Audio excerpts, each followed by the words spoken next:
You know, it's amazing. A lot of things that have occurred in my life, I I could never have laid them out as beautifully as God has for me.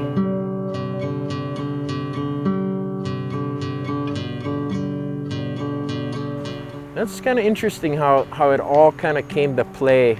Duka Hanamoku raised my dad. My dad was one of the original Waikiki Beach Boys. So by the time I was born into a company that my dad was running on the island of Kauai, and he was a beach boy. He ran this company called Kauai Beach Service. And all we did all day long was provide hospitality to the tourists that came to visit from everywhere in the world. And what we did was we provided canoe rides, surf lessons. It was just a really neat thing. So ever since I was a little kid, I've been paddling canoes and surfing and swimming. Stand-up paddling, I think, is really cool. I mean, I think I plugged into it in the beginning. Definitely in the beginning. I remember coming from the Big Island, coming to Oahu, and hooking up with Brian and David and Todd, and there were maybe 10 of us doing it. And this is like 5 or 6 years ago. Stand-up surfing, yeah, they say, oh, it's an old thing. You know what? Stand-up surfing was nothing like it is now back then. You know, this is a new thing. 4 or 5 years ago, as stand-up started to grow, there's more of a demand for stand-up paddles. And I got into that kind of in the beginning of the whole resurrection of the sport. And so it was neat for me to be able to, you know, create and design paddles that were comfortable for me. And as I did, you know, it kind of took off and kind of came up with a good product.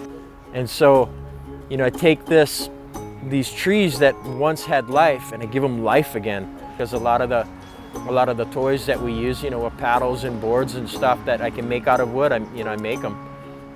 With what I do, it's pleasurable, you know, it's not a drag to get up in the morning and go to work. Well, for me, you know, it's kind of like my ancestors.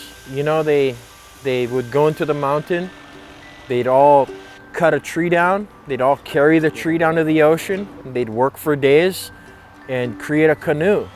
You know, they took something with life and it brought them life. You know, they used it to travel, to fish. So yeah, the majority of the people that, you know, use my paddles, they feel the energy in there. You know, they feel the mana, they feel that life that it brings. You know, it's not just some dead carbon paddle.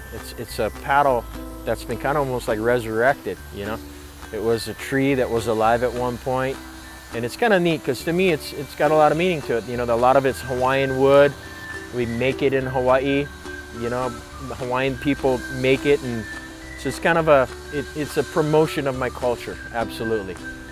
And just being here right on the beach, there's a lot of good energy. You know, I can sit right at on my shop door and do all the hand finishing, the finishing of the paddles by hand, and look out into the ocean. You know, and it's, yeah, like you said, it's a blessing for sure.